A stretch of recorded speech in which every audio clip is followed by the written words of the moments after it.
implementation in Argentina, Chile, Colombia, and Panama. Welcome, everyone. This workshop is part of the framework strengthening the Latin American capabilities to comply for the international recommendations for certification of low-emission hydrogen and its derivatives for export. We would like to highlight that this project works with the European Union, the Chilean Association for International Cooperation for Development, and the Latin American Organization of Energy. Also, we would like to mention that we have here the University of Geneva as part of the project. This workshop will take 2 hours, and we would like to welcome everyone. And let's start with some words from Fitzgerald Canteros, that is the director of the studies from OLADE. Thank you very much, David. Hello, everyone. I would like to welcome you all from Latin America and the Caribbean, also those from Europe. We are very happy to be here, to be conducting this workshop. And we mentioned with the team that this is a significant milestone for the project. Recording in progress. This is a project that is very significant, that is relevant to our region. And in these 2 hours, we're going to be exchanging experiences. Let's start by, I would like to thank the European Union, the Chilean Agency for Cooperation, also someone that worked with us, Pablo Lara, and welcome Alfredo Candia, that will be with us since this moment in this project representing the agency ACCID from Chile. Also, I would like to thank our consultants team. I think that we have made up a huge and great team with professionals from different countries, and I would like to highlight the work carried out by Fabio Garcia in this project in several areas. David Delgado, that has been leading the project. Meardo Cadenas also, that will also sharing his knowledge, and also all the other experts from other countries. But we also have experts from other countries that will be also sharing their experience and knowledge on the subject. I would like to welcome Griselda Lambertini from Argentina, Barbara Neira from Chile, Karel or Karel, depending on the region in Colombia, Karel Núñez from Colombia, Marta Nalde from Panama. Welcome. I would like to thank you for your hard work and your professional dedication to this project. Also, I would like to thank the Geneva University. I would like to say hello to Federico Delfino, that is the Vice Chancellor of the university. We're going to continue working in these topics and in other topics connected to energy. Also, I would like to thank Dario from Italy, that will also be presenting from the University of Genoa. I want to be brief because the important thing is the presentations. But this project has very relevant. It is very relevant because hydrogen is very important for the region. The possibility of producing low-emission hydrogen and its derivatives is a great opportunity for the continent, and also getting to know which are going to be the requirement for the export of this production and which are going to be the requirements defined by the most demanding market like Europe, and getting to know that is very important when developing a project. Is fundamental for the companies, for the countries, to get to know the strategies to be implemented, getting to know the requirements to be complied with. We're talking about mid and long-term projects, so this information is key. Export procedures take a lot of time and investment and several other aspects that we need to take into account. This is a project that is very, very important. And from OLADE, we are very happy with all the work carried out so far. Also, the agencies from Chile and Europe are also very happy with this result. It is important to highlight that this project, apart from working with the requirement for the export of low-emission hydrogen and its derivatives, will also be developing a platform that in the next weeks will be ready, and we'll be sharing that presentation on that platform with you. That platform will allow companies and governments in the region to find out through models and systematic information which those requirements are going to be for production. Okay?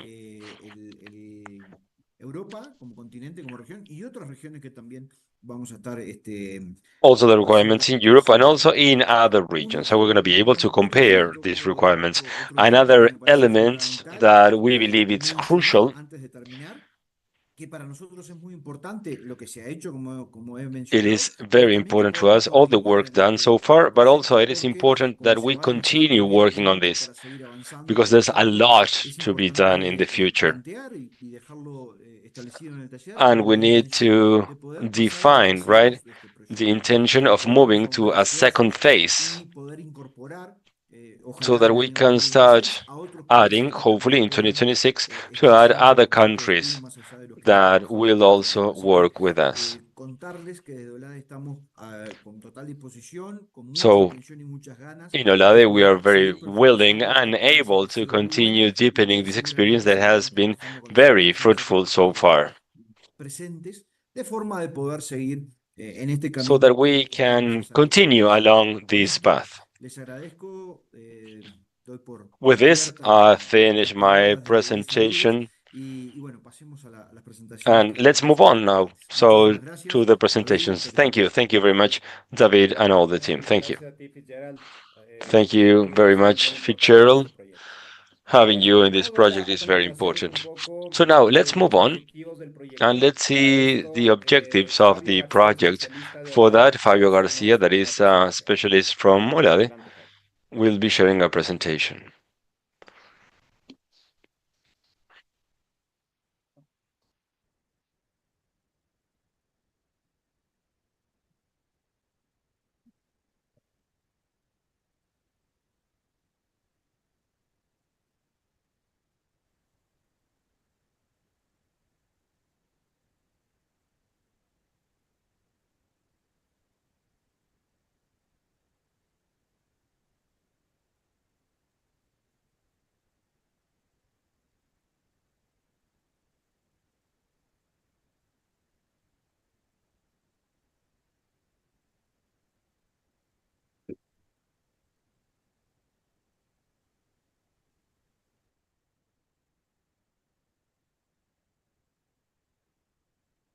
Ok.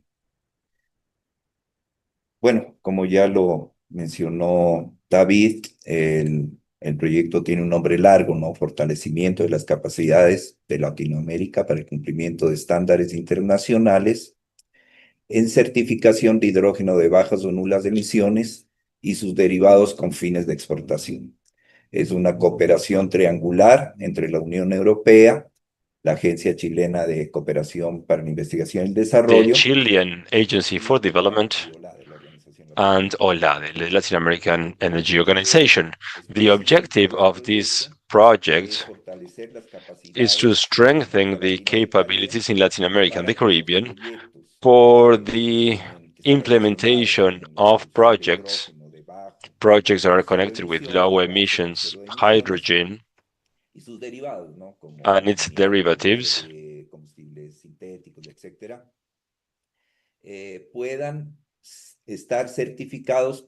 can be certified for the export of these products to international markets, mainly the European one. Pilot countries that are working in this project are Argentina, Chile, Colombia, and Panama.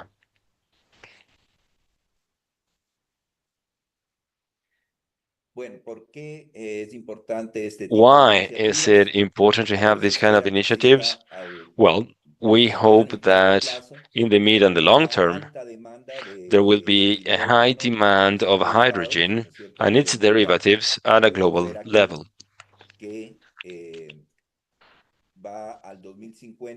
We can see here that by 2050, there's going to be great demand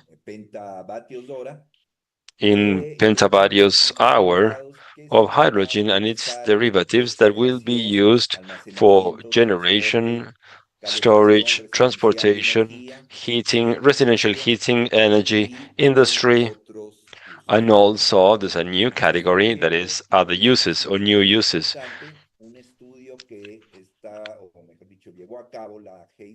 This data, this was a study, but GIS from Germany, together with the Ministry of Energy in Chile. And one of the outputs of this cooperation was to define the requirements of European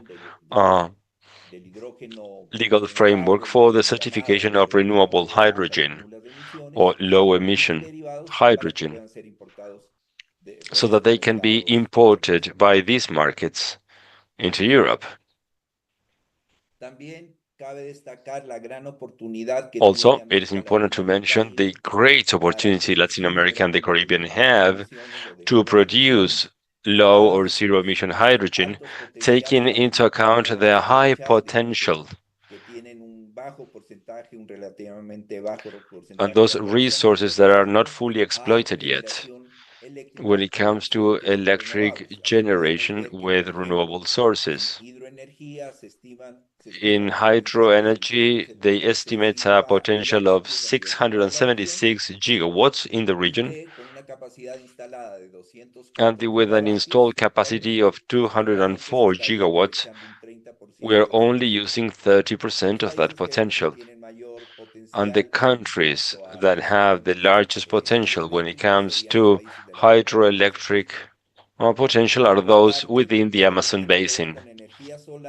When it comes to solar, there is an estimated potential of 4,800 gigawatts and a current installed capacity of 90. We are only using 2% of this potential.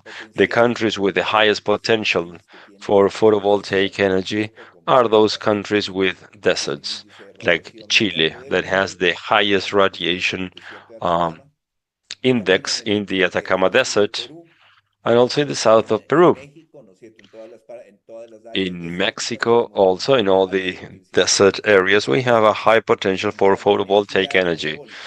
When it comes to wind energy, with a potential estimated in 420 gigawatts and a current installed capacity of 63 gigawatts, we are only using then 15% of the potential available. So this is a great opportunity that we have in hydrogen,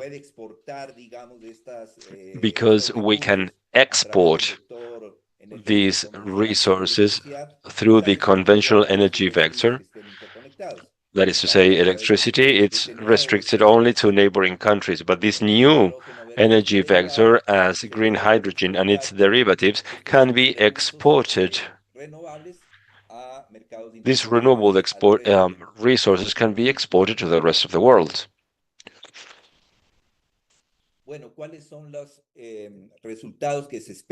Which are the expected results of all this? First, to identify the existing gaps at regional level that are connected to the features of the different projects to be developed in Latin America and the Caribbean. For instance, the different sources of energy being used, the type of connection that they are using and how they are connected to electricity compared to the requirements by the European Union to consider these low or zero emission products so that they can be imported by the European Union. But we are also studying the possibility of exporting to other markets. Once we have identified those gaps, we need to identify the main challenges in certification. According to European regulations,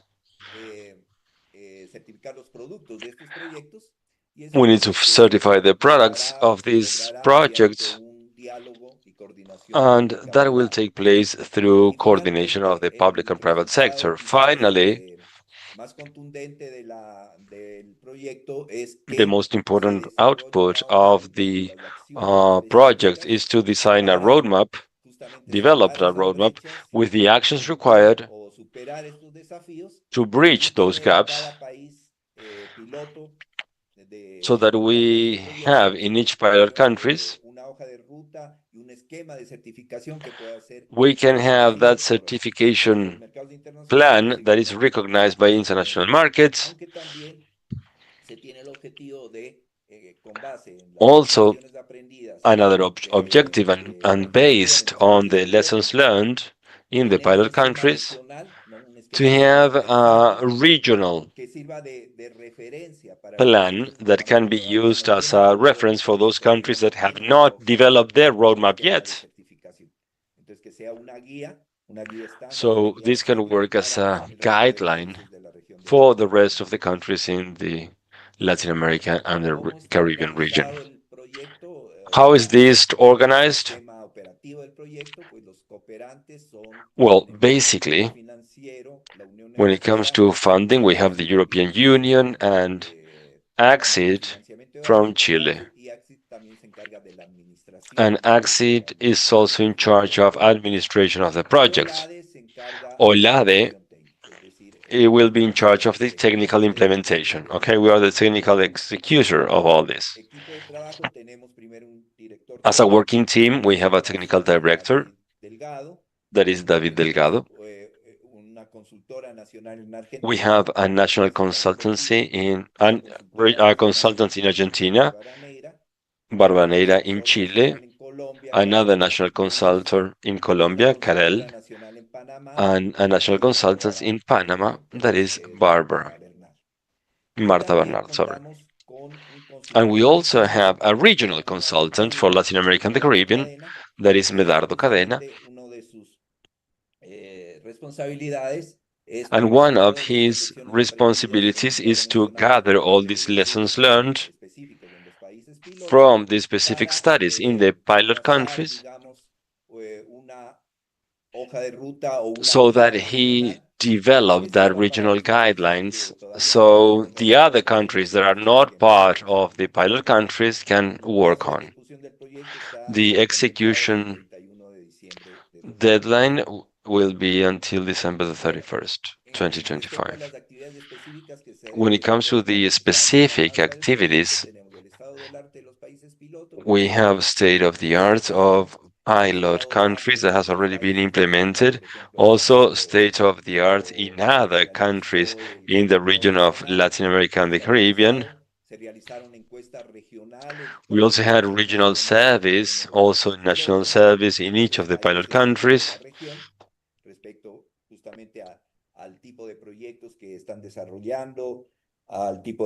Regarding the type of projects being developed, the type of products. Okay, and that took place until June 2025. Then, by August 2025, there was the identification of certification requirements for international markets. Even though the market is focused mainly on the European market, we also work with other markets, like markets in Asia or markets in the So there were several interviews with experts in the different countries. And then by October 2025, we have identified all the actions for pilot countries to establish certification systems. We identified actions for pilot countries to monitor, verify, and certify EU attributes. And also there was a proposal for a certification framework, first for pilot countries, that of course this needs to agree with their own certification plans if they have them. Up to December 2025, and that will be the final stage of the project, we will develop a roadmap for certification in pilot countries, development of a roadmap applicable to the rest of Latin America and the Caribbean, or just a regional guide that is versatile and standard for all those countries willing to adopt. And also the dissemination of results, including a virtual platform that Fitzgerald told you about. Basically, this is an online system where managers of green hydrogen and derivatives, those managing those systems, can model according to the different requirements. This is the series of national workshops being implemented. June the 24th, we had a national workshop in Chile. We had different working groups with different experts. The same happened in Argentina on June the 26th. We had another national workshop in Colombia, August 19, and the last one in Panama that was on August the 21st. Thank you very much, and that could be it. This could be a small overview of the project.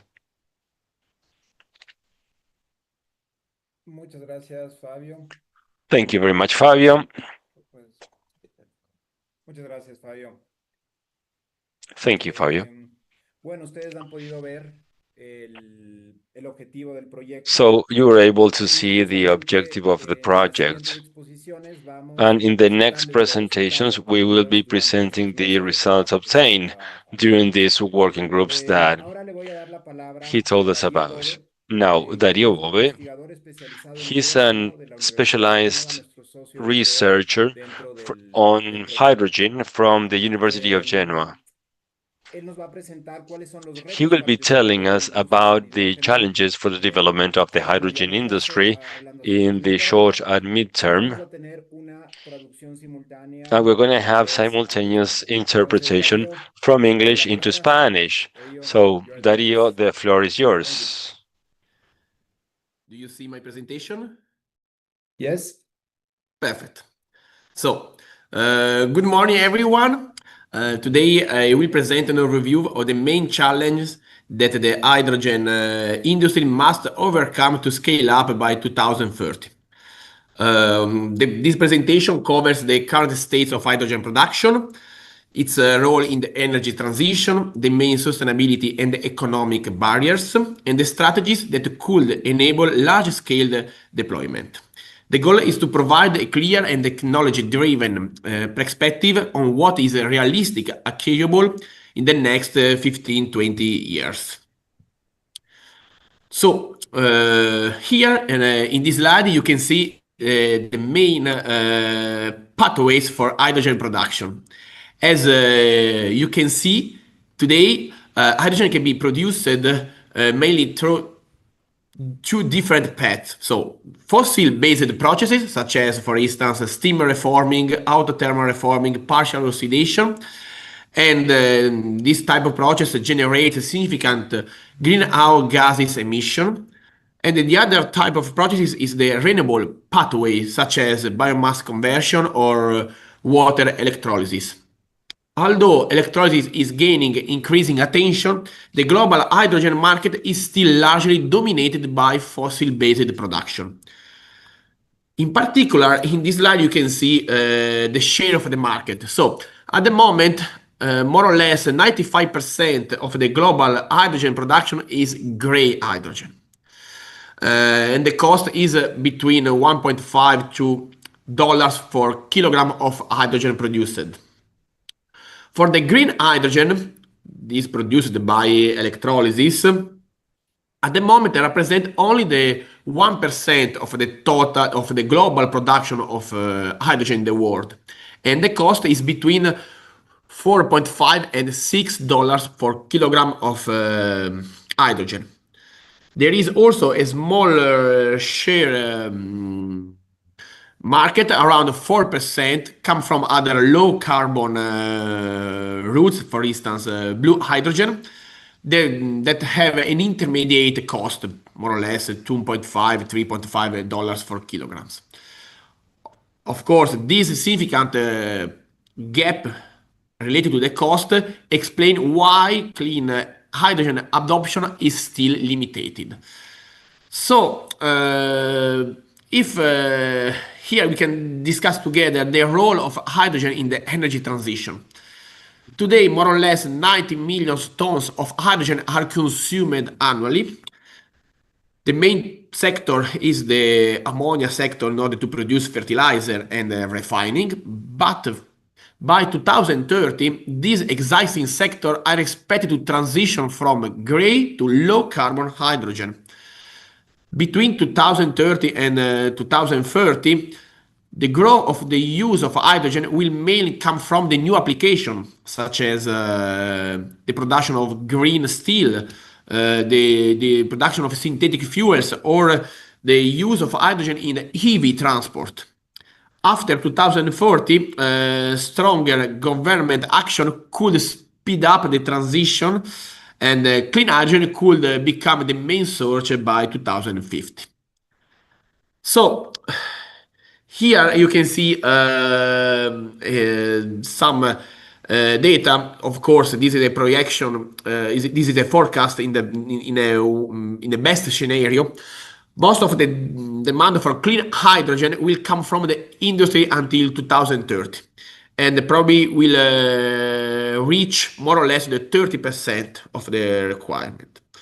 By 2040, transport and industrial heating will become more important, and it's possible to achieve more or less 75%.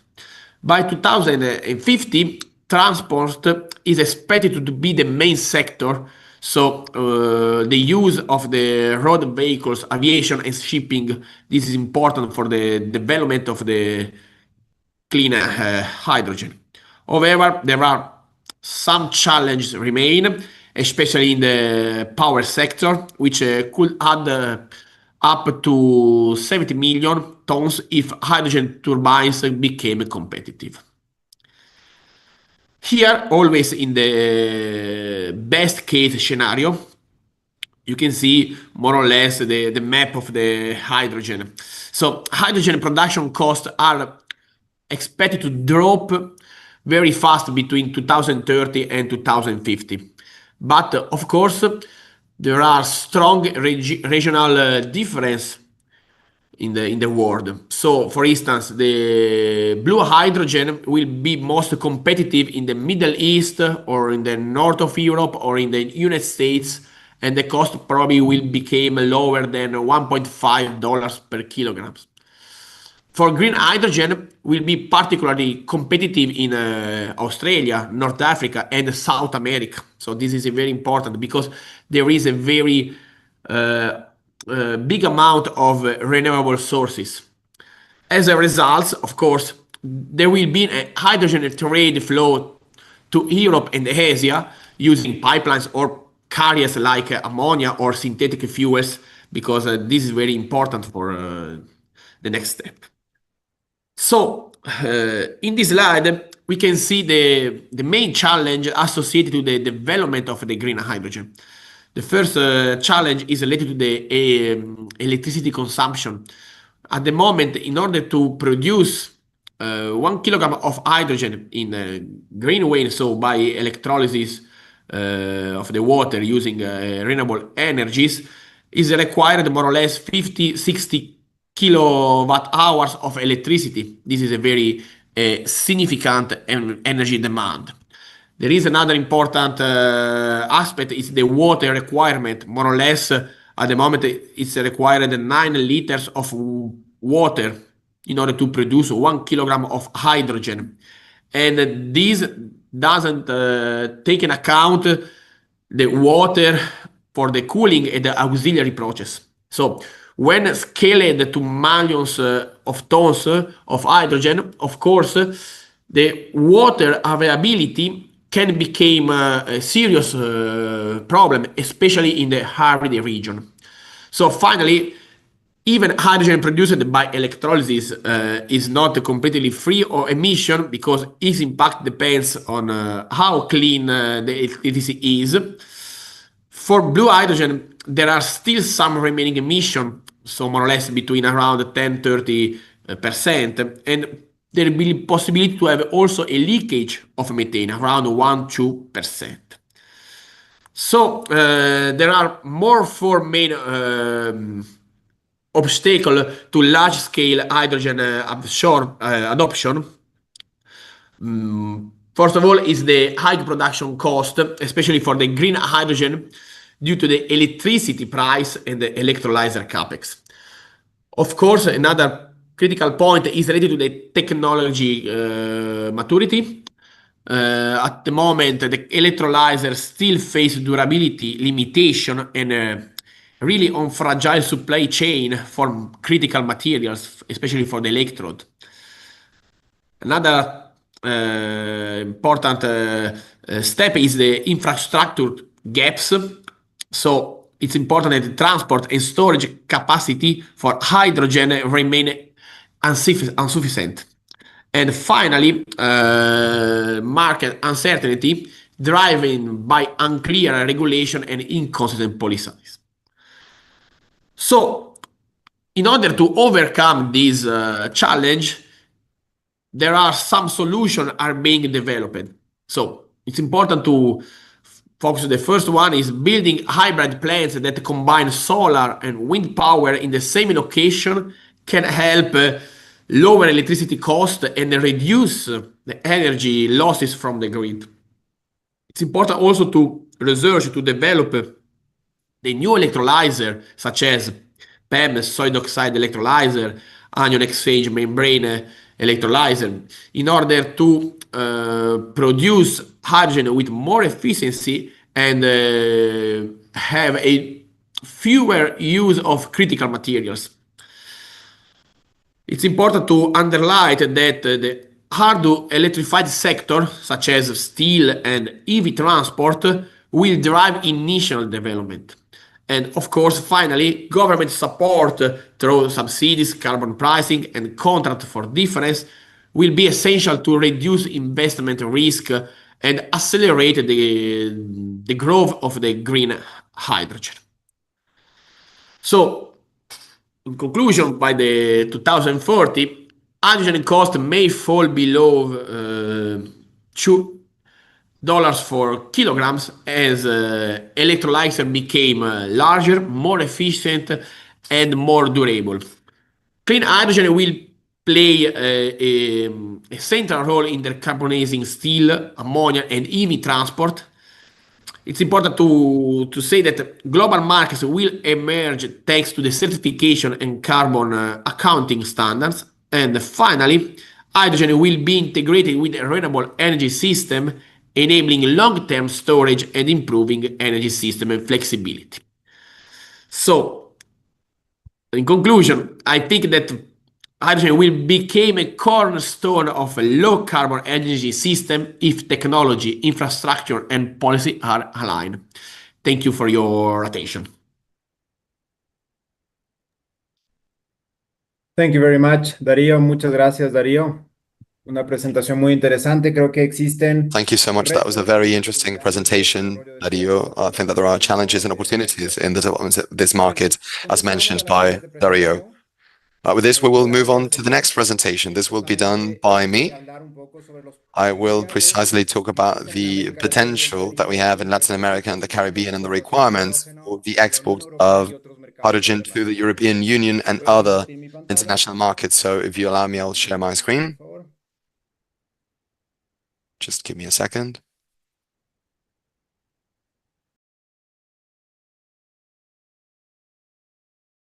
Perfecto. Okay, great.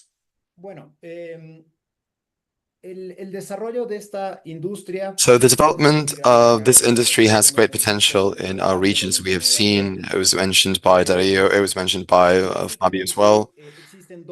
And there are basically two main development axes, internal demand and export. In the sense from Olade, we have projected that by 2040, we could have a production of around 10 million tons of hydrogen, and that value would double by 2050, reaching 20 million tons.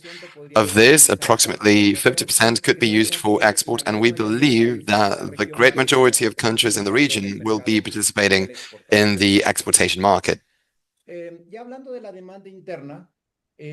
Now, speaking of the internal demand, the first thing would be to use this hydrogen in sectors that are already consuming it.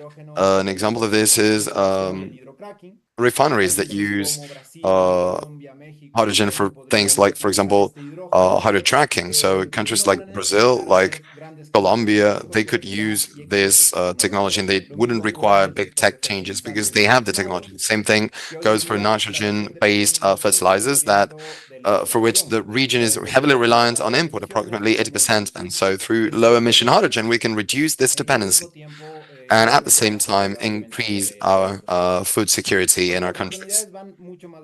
But opportunities go far beyond that. For example, in the mining industry, which is so relevant to countries like Chile, Peru, Brazil, and other countries in the region as well, well, they could use hydrogen, low-emission hydrogen, to decarbonize the sector. For example, regarding explosives, replacing diesel in heavy transportation.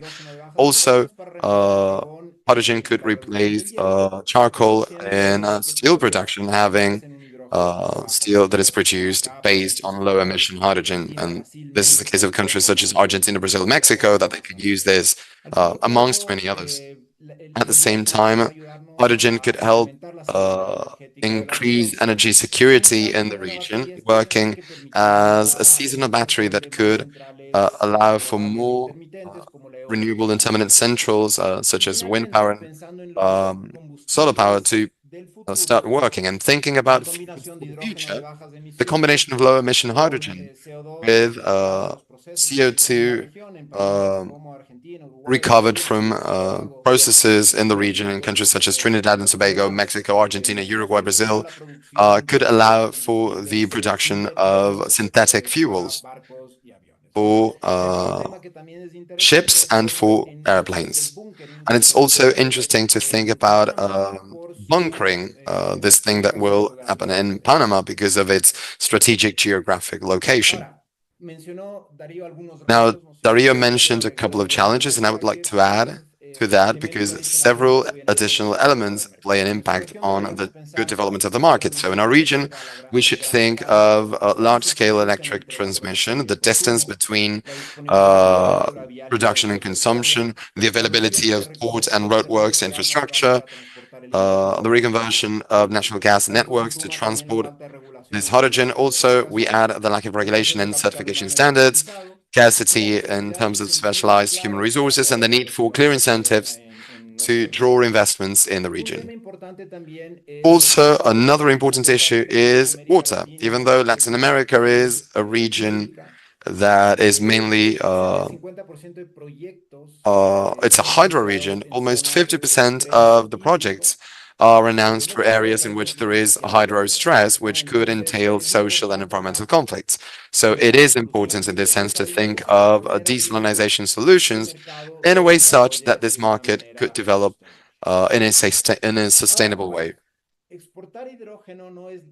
Now, if we are to export hydrogen, it's not enough to just produce what you consume and to meet international standards. For example, the European Union will allow for the export of two types of fuels, basically renewable fuels from a non-biological origin that is basically, which is basically hydrogen that has been produced through hydrolysis, except for biomass sources, and this hydrogen combined with nitrogen, which would be ammonia. And the other type of fuel is recycled carbon fuels, which is hydrogen combined with CO2. So we have an emissions threshold that has been established for the wealth to consumption gate, which is basically from production to the point of consumption of 28.2 CO2 equivalent per megajoule, which is a reduction of 70% approximately compared to fossil fuels. There are different options for electrical supply for this kind of hydrogen being produced based on hydrolysis, and you can have a connection with a renewable source. You have to meet some additional criteria. You can have a direct line between both infrastructures. That's one possibility. Additionality, which means that you have a maximum of 36 months of difference between the put into operations of the electrical generation plant and the fuel production plant, and there needs to be a correlation, a time correlation between electrical generation and fuel production. The second option for electrical supply is a connection to a network, but having a PPA with a renewable electrical generation plant. We need to also bear in mind additionality, the time correlation between generation and electrical production, electrical generation, and a geographic correlation, which means based on the regional concepts that the plant and the production, the generation plant and the electrical plant will be connected to the country's national system. And the third option is to have a connection to a grid without an agreement, a PPA agreement, which basically means that there is a geographic correlation between both plants, that they are both connected to the national system in the country, both the generation and the consumption plants for hydrogen consumption and production, but with a very important aspect, which is that the national system in the country needs to have a renewable share in their mix that is above 90%, which means that they have emissions that are below 18 grams of CO2 equivalent per megajoule. So, and it also specifies the permitted sources for CO2 for RCF, which is basically direct capture, liquid or gas biofuels, electrical generation before 2035, and other processes that produce CO2. Now, other markets have also included the requirements. For example, in the UK, we have a maximum threshold, which is 20 grams of CO2 equivalent per megajoule, which is in production. That is the limit that they have, and there are production options. This is a bit bigger. We can use electrolysis, but you can also use natural gas or biogenic gas, so long as you have CCUS, also gasification of biomass or waste, and pyrolysis. We have also other ways of producing electricity, similar to the case of the European Union, where you can be connected to a specific generator through a PPA, and the intensity of emissions will be calculated based on the generation asset, and of course everything has to have zero emission, and also a time correlation is required. You can also be connected to the country's national system, and the emissions intensity will be the mean of the national network. And there is a third option, which is basically if there was a private network where you have a number of generators, well, the mean of emissions will be considered for those cases. Japan has also established some requirements. This is being reviewed, but you can use electrolysis and some fossil fuel, so long as there is a capture and storage of CO2. The Japanese Hydrogen Association has set out some similar standards to the European Union, seeking to reduce approximately 70% of emissions compared to a reformed with natural gas steam, which is similar to the European Union, and the limit is 28.2 grams of CO2 equivalent per megajoule in the well-to-gate chain for production. And other Japanese organizations have set out some options that are being reviewed as we speak. Korea has also defined a couple of interesting concepts regarding clean hydrogen based on CO2 emissions, and in this case, that is the well-to-gate production. They will refer to hydrogen with zero emissions when no emissions are generated as part of the chain, and the limit is 33.37 grams of CO2 equivalent per megajoule for production and to the point of import. And that is when you can call it low carbon hydrogen, when you're below these numbers. And if you're below that threshold, with low carbon emission hydrogen, which is the case of ammonia, basically, and that is for the case of Korea. We can see with all this that there is a number of opportunities and challenges, and some attributes that we need to comply with have been defined. From Olade, as Fitzgerald was mentioning, within the framework of this project, we are defining a platform that will allow these project promoters to verify in a very easy way whether or not these criteria and requirements in international markets are being met, as I mentioned before. So what's being developed here, you can see a couple of images and snippets of this platform that will be launched in a couple of months, and you will be able to find these attributes. You can run simulations to see whether or not the projects meet the requirements of the different markets, and there will be some extra information available on the development of the hydrogen industry. So with that, I would like to thank you for listening to my presentation.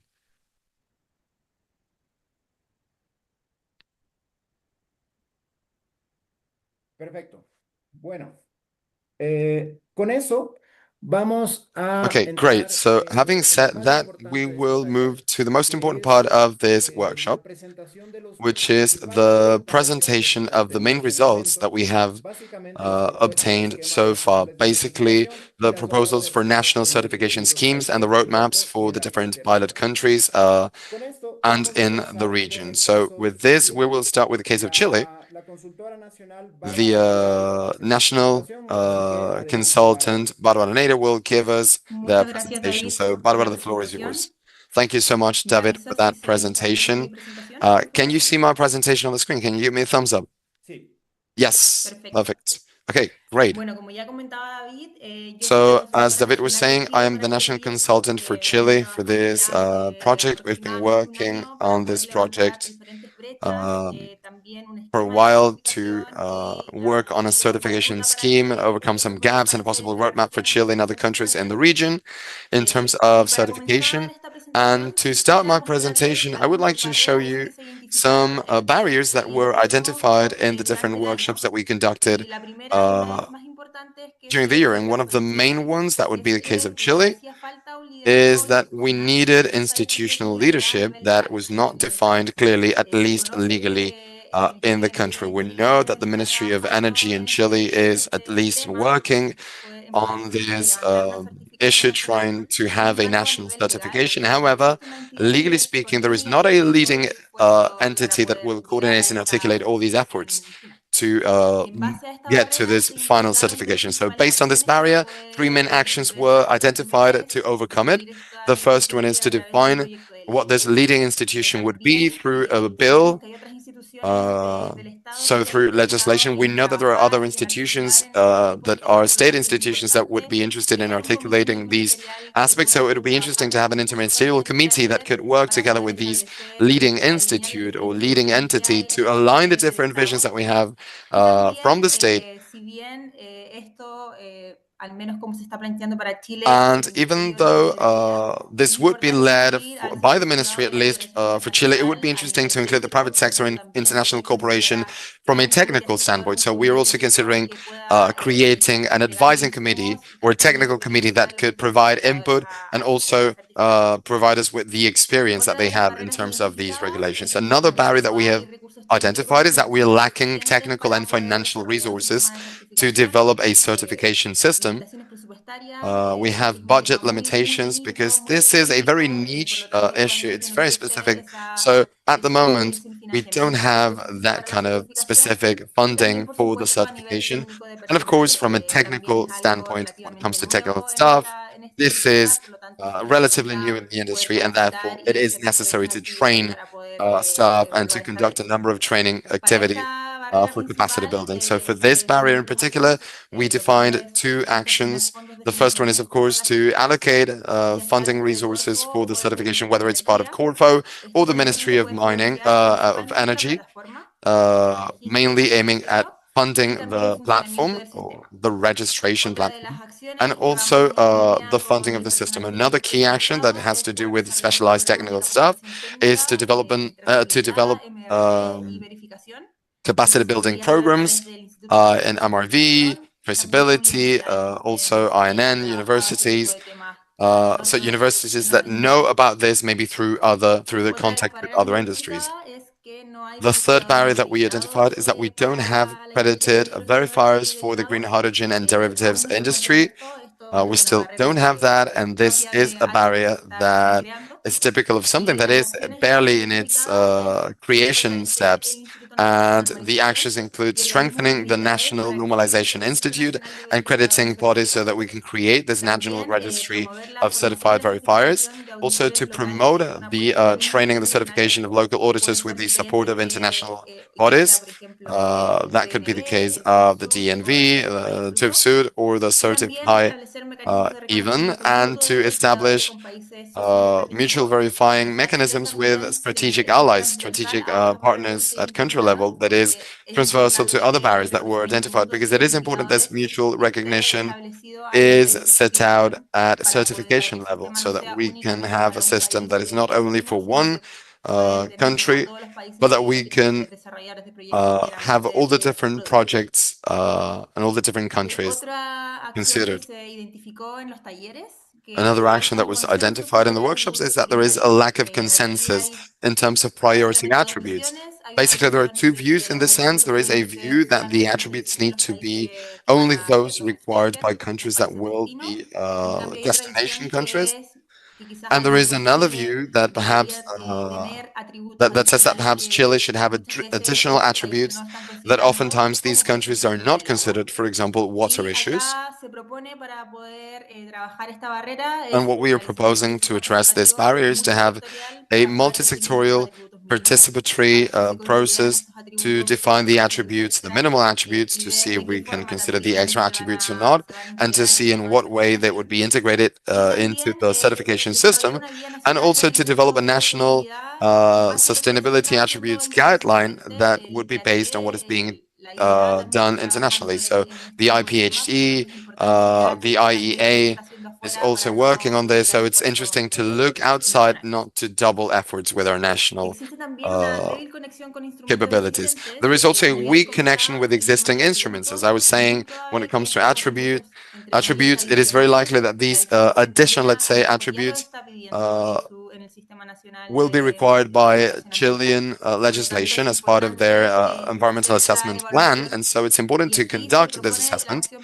And this is where we're proposing a key action, which is to integrate certification systems with existing platforms. This is not to double efforts to see what attributes are being done by Huella Chile, also the environmental impact system and guarantees of origin. So the just for us to use these analyses and not to double efforts, also based on what I said before, to align certification indicators with the national climate policy instruments.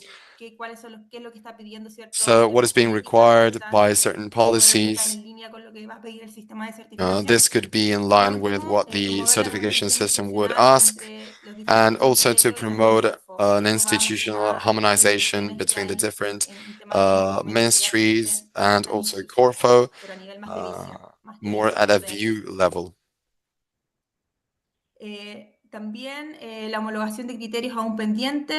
Also, standardizing criteria is also pending. We know that there are different certification criteria depending on the regions and the countries around the world.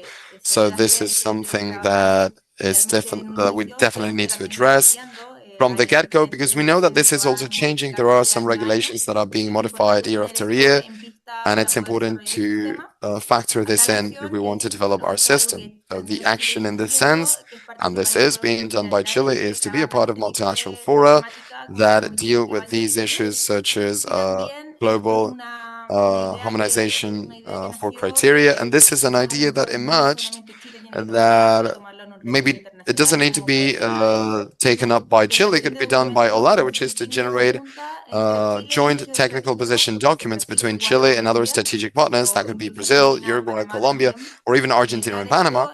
And the idea for this is to have a regional stance that is similar to what CERCELAC is doing.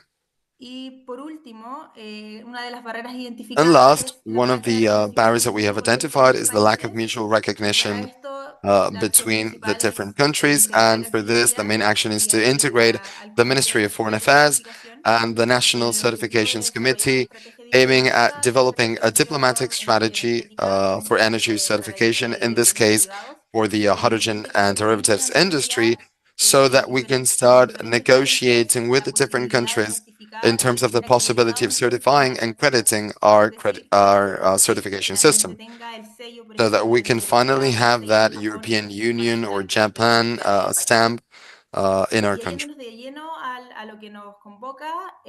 And so, focusing on what summons us here, for the Chilean team, we identified 3 levels for the proposed scheme in Chile. This is being revised. We're working on the final steps. But it's important to mention 3 levels. The first one is the strategic level. We also have the operational level, and then the supervision and strategic level. So the first level, the Ministry of Energy is the coordinating or leading entity in the national certification system, but also this body, the ministry, is getting input and opinions and the visions and views of the interministerial committee, which is what I mentioned before, and the technical committee that is integrated also by the private sector and international organizations. Then we move on to the operating level, where we have the national certification platform, and we have 2 options. One is that this operator will be a state-owned institution, but this institution needs to get payments, so we need to see what a body would be fit for this role. This is one of the sub-activities of the roadmap, analyzing who could take this role if we were to take this road, and we also are focusing on certifying the platform. This is at an international level, so maybe this platform could be open for a bidding, and that maybe the operator doesn't need to be a state company or a state body. For these certificates, bodies will be verifying projects, and they will be issuing certificates through the operator of the platform. But these bodies that assess conformity need to be credited by the National Standardization Institute, and also that institute will be in charge of translating these international standards to the Chilean system. So those would be 2 of its main functions when it comes to operations. Needless to say, we need to have a supervision and oversight level. So we are proposing the superintendents of electricity and fuels, but as I said, this is being reviewed. This is not official from the ministry, and it's just being proposed. So this body that could be another institution would fiscalize and supervise the whole national certification system. That would be its main role, and it's important to have this body and that it's a robust one, in the sense that we need to have a reliable system. To achieve this, 3 main phases have been identified with different pillars. The first one, which is the most robust of the roadmap, is the design and harmonization phase, which is from 2026 to 2030, that they want to establish the technical, institutional, digital baselines. So we have 6 pillars in summary, and each pillar has its own sub-activities to complete this phase. First, we need to think of institutional governance and stakeholder appointment. We also need to work on the technical and regulations framework to conduct training and capacity building at the different institutions, to create a digital platform and to find funding for it. And what the different alternatives are, as I mentioned before, it's important to have technical diplomacy and international cooperation so that this system is internationally recognized. And we also need to bear in mind a pilot and technical implementation period. Then phase 2, we're talking about validation implementation between 2031 and 2035. The idea is to put the national system in place and to work with the different stakeholders. This is part of the scheme, of course, and also normative and commercial integration within our system. And as we said, this would allow us to move forward towards international operations and international recognition. And finally, we have the consolidation phase, which is 2036 to 2040, and this has the goal of finding whatever needs to be reviewed in the system and improve it. And so we've been working on this from phase one, and the idea is for this to have this figured out by this stage, that we have solid institutions and technical capabilities, and that there is no movement of stakeholders or actors within the system, and operational sustainability, which is basically the constant review of the system to perfect it every time that we need.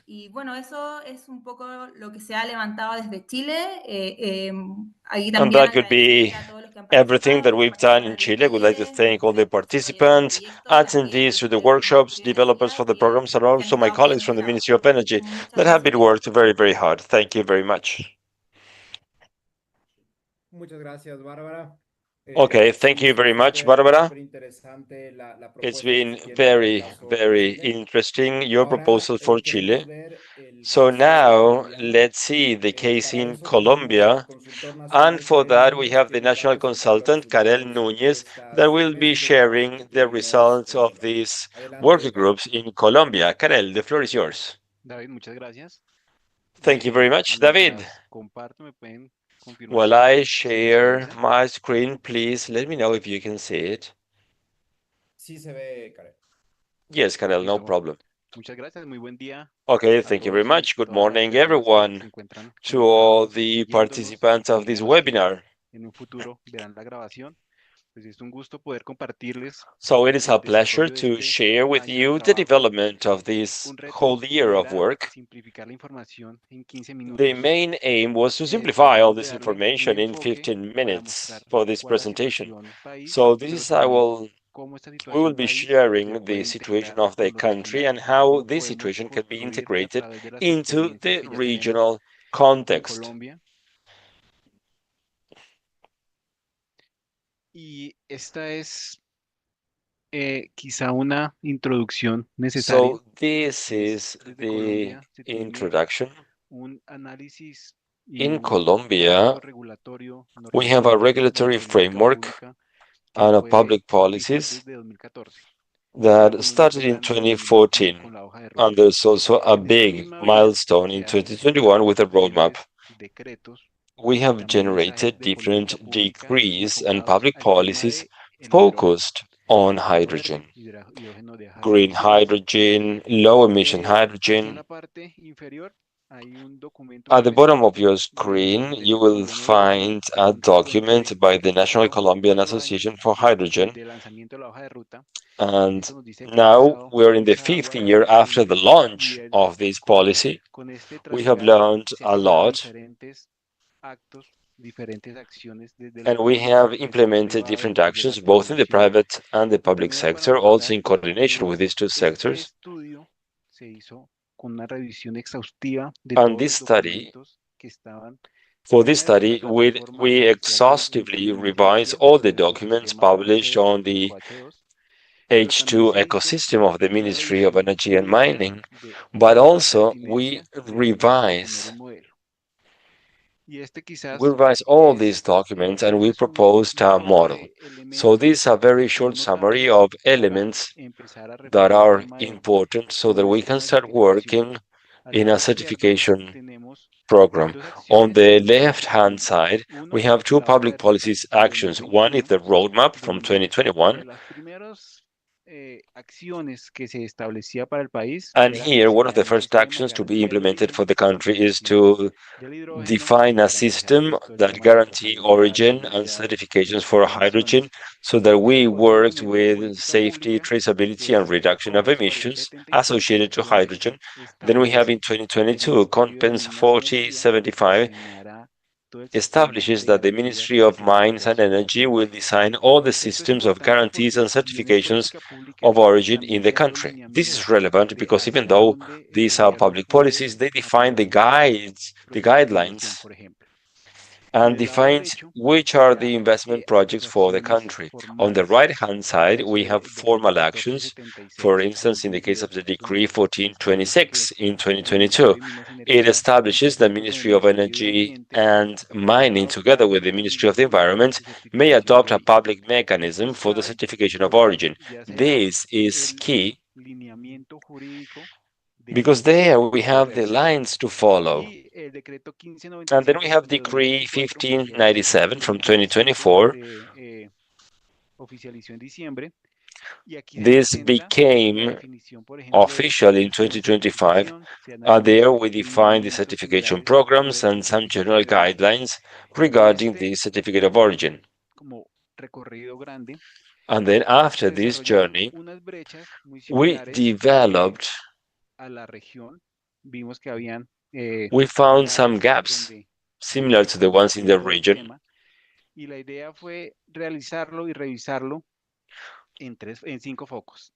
the idea was to revise this following 5 main focus. The first one, the regulatory framework. We knew that we have to define criteria, actions. Also, we found the need to standardize the way in which we measure emissions throughout the chain. Also, how to integrate this sector. Because apart from the ministry, we also have several actors, both public and private, that have also a lot of things to say. For instance, the Ministry of the Environment, other agencies in the country, the National Institute of Climate. The fourth is human resources and capabilities, and the fifth is connected to the information on the platform and how to address this issue. In the document, these gaps are defined. We define the gap and the way to bridge it. Also, we have actions to be implemented by different public agencies. So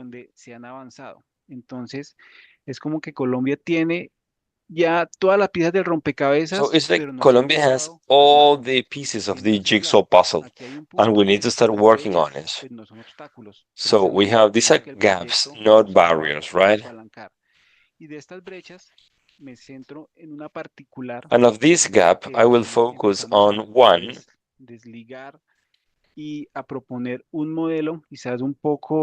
So we are proposing a model that is a little bit different from the rest.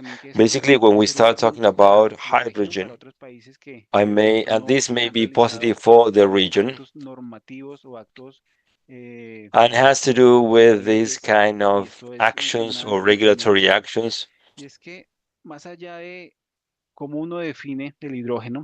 And it has to do with the way in which we think about hydrogen. We have clean hydrogen, green hydrogen, low-emission hydrogen.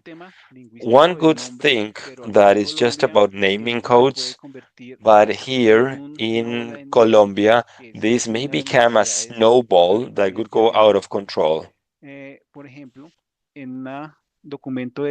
For instance, in a document of public policies, they mention low carbon hydrogen. In the roadmap, they mention low emission hydrogen, and they change the name. The thing with this, in the 1436 decree, that is an official binding document, they defined a category, and the definition is green hydrogen.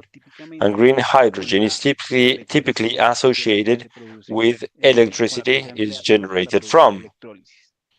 But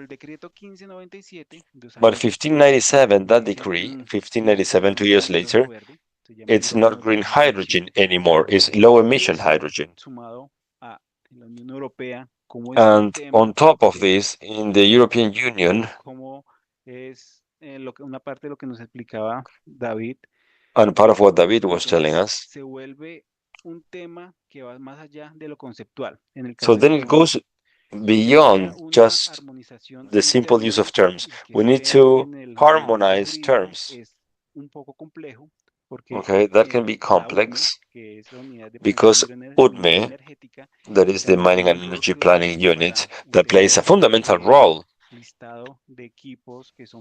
when it comes to the list of equipments that can be purchased through tax exemptions.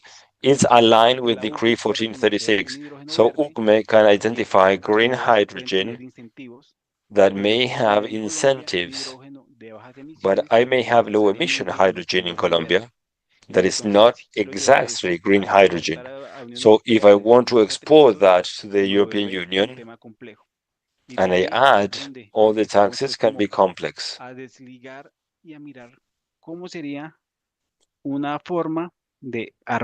So we need to find a way of harmonizing all these terms.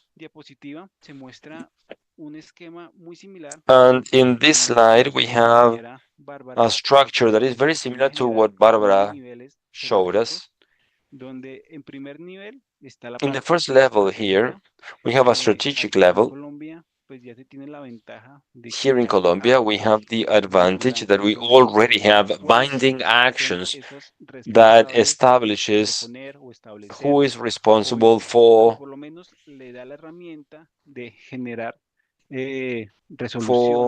defining these resolutions to establish these attributes.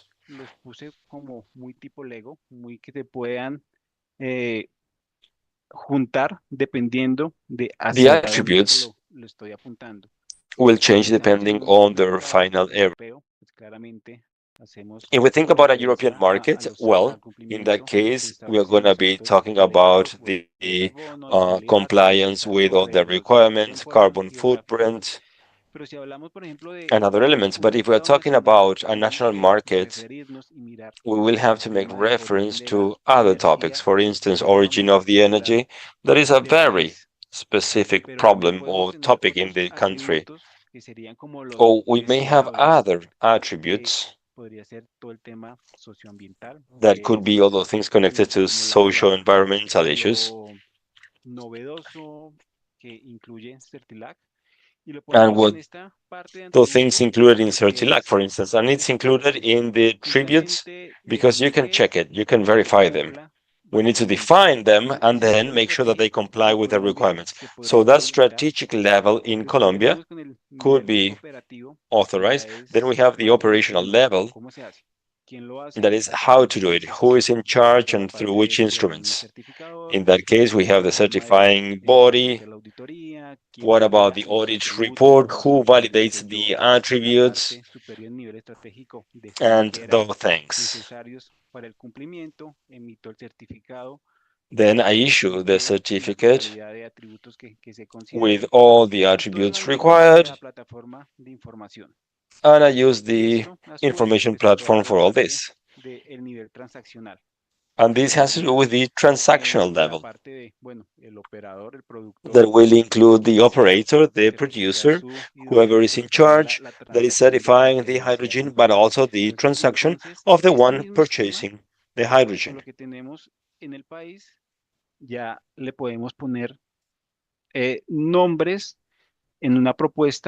So now we can define who is doing what, depending on the regulatory framework that we have.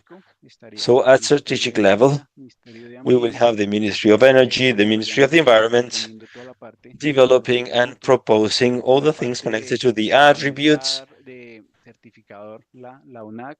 UNAC will be certifying. Icontec will be validating, the Metrology Association. When it comes to the issues, UDMET will be in charge of that.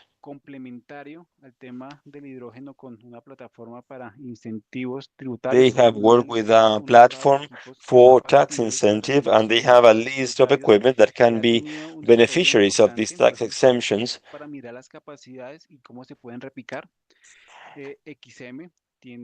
XM has a lot of experience when it comes to all these issues, dealing with platforms and information, with a module that is called EcoBox.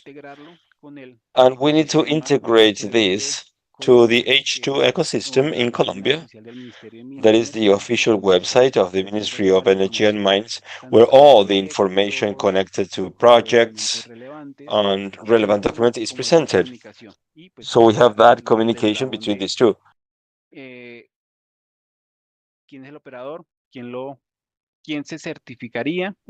that is connected to the operator who would be certified, who would be selling it. Ecopetrol, OPEX, EPM, and also ANDI. That is, ANDI is the hydrogen chamber in Colombia. And here we have the proposal. The idea was not to focus on this scheme here. We may have some changes. I think that the most relevant part is this part here. This describes the mechanism to be used. And in this case, it is very relevant to have a sandbox procedure for regulatory aspects where we define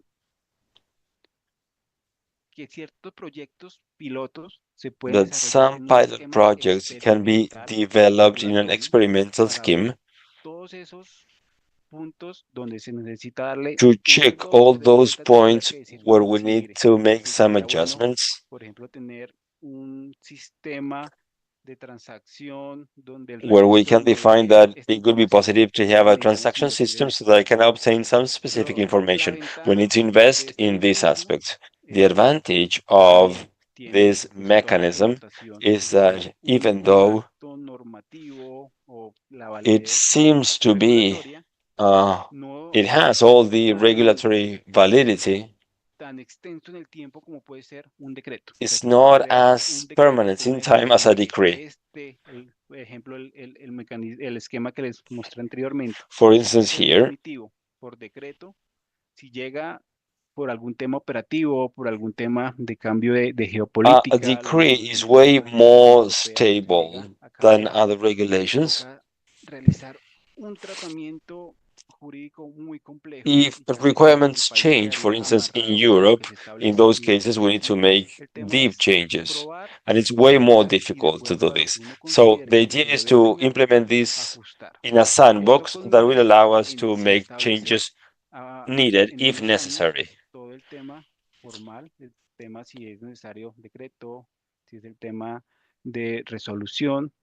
So we may need and define a decree or a resolution. What we want to say here is that Colombia, with the instruments that they already have, we're able to implement some of this.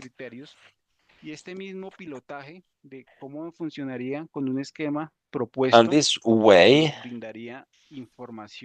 of working would provide a lot of information, not only for new studies, but also to identify that multivariable correlation between the different actors.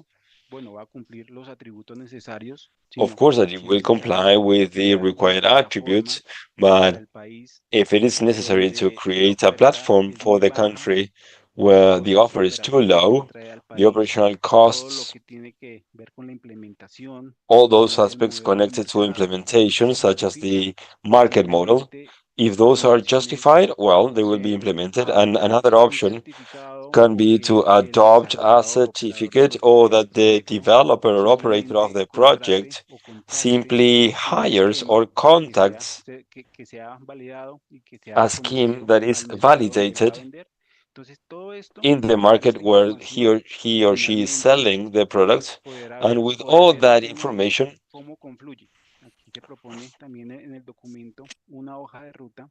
in the document, we propose a roadmap with these actions in the short, mid, and long term, considering the maturation and the constant feedback. Always taking into account what happens if this document is being produced at the moment.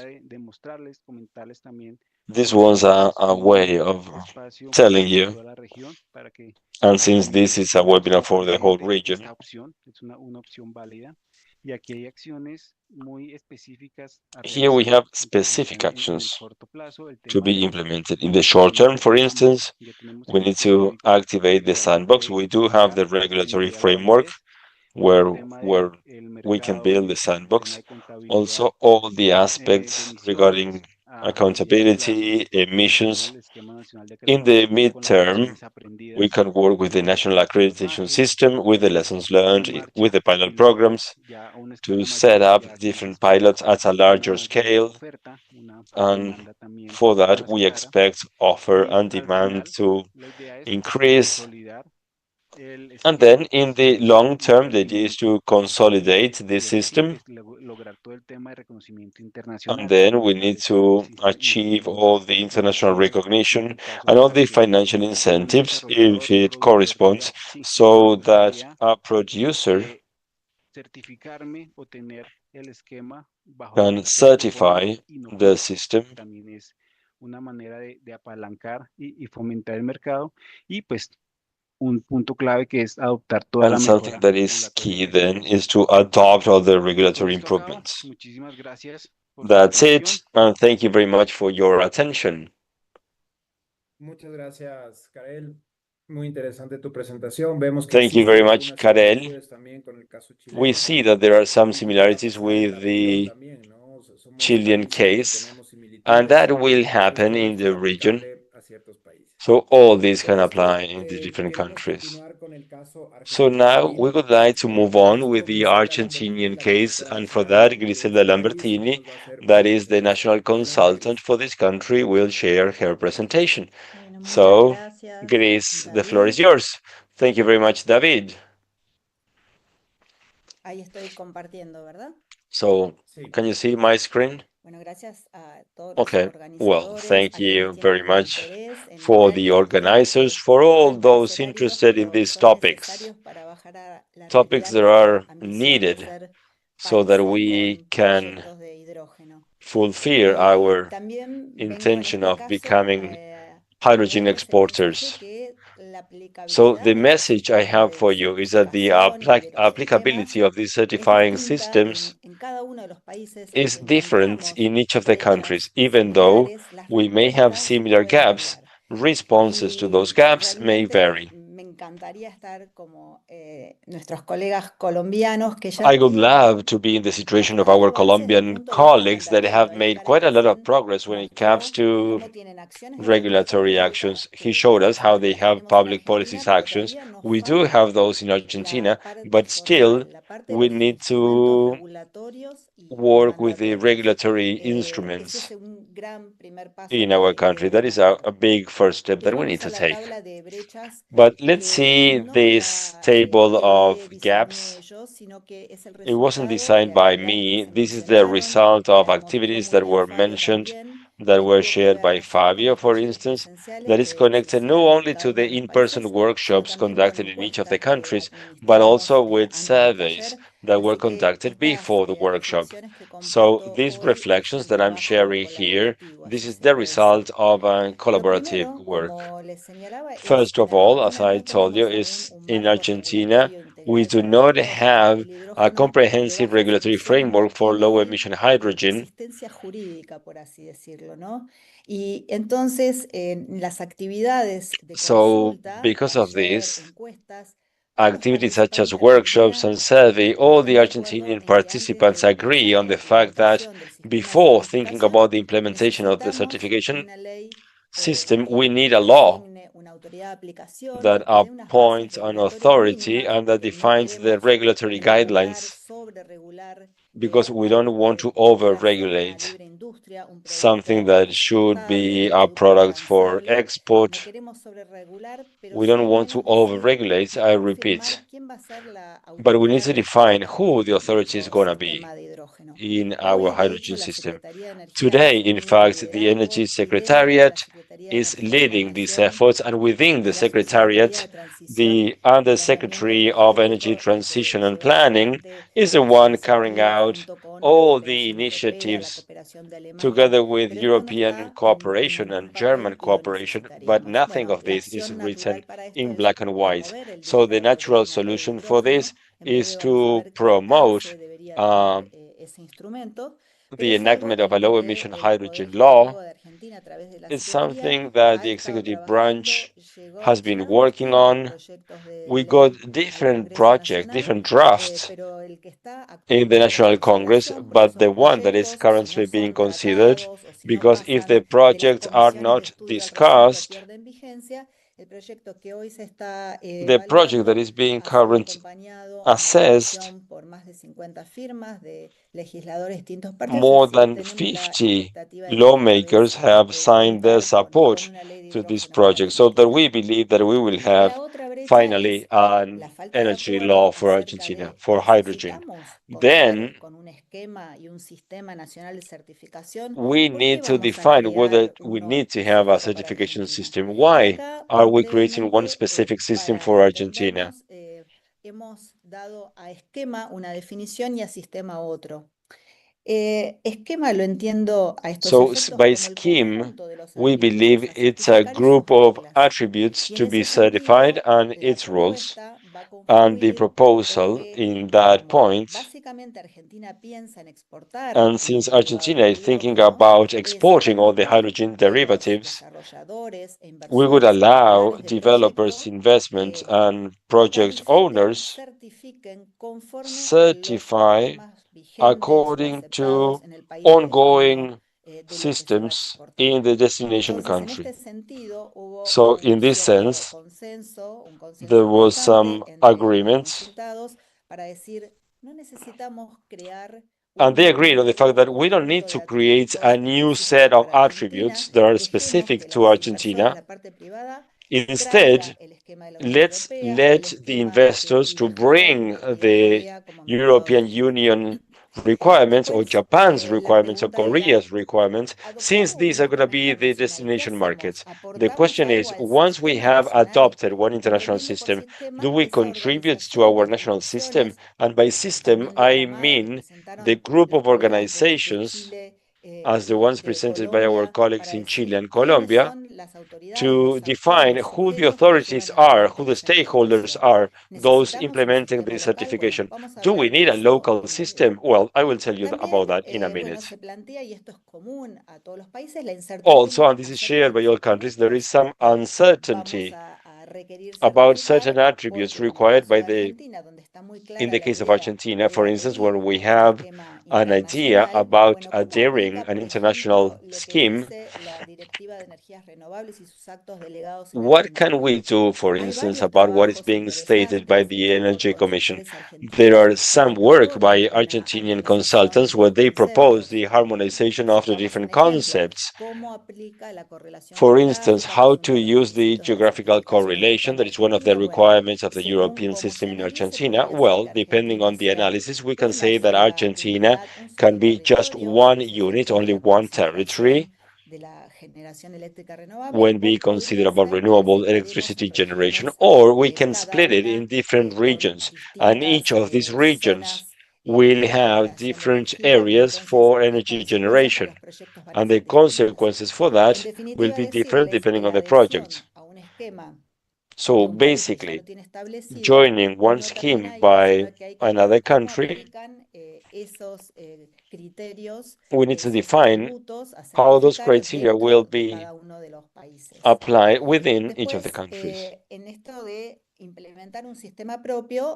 When it comes to implementing our own system, we expressed our concern, and that has been also mentioned by my colleagues, because of the increase of costs that all the certification chain would involve in our countries. This would be cost for the project and lack of competitivity. And also the time periods. Are we adding red tape to all this? Are we adding barriers to the whole process? So, and as Karel mentioned, this requires more assessment when it comes to feasibility, and we need to assess the cost-benefit relationship. We need to have all the experts, authorities, and we need to have our own platform and all the things that go along with a national certification system. We need to continue working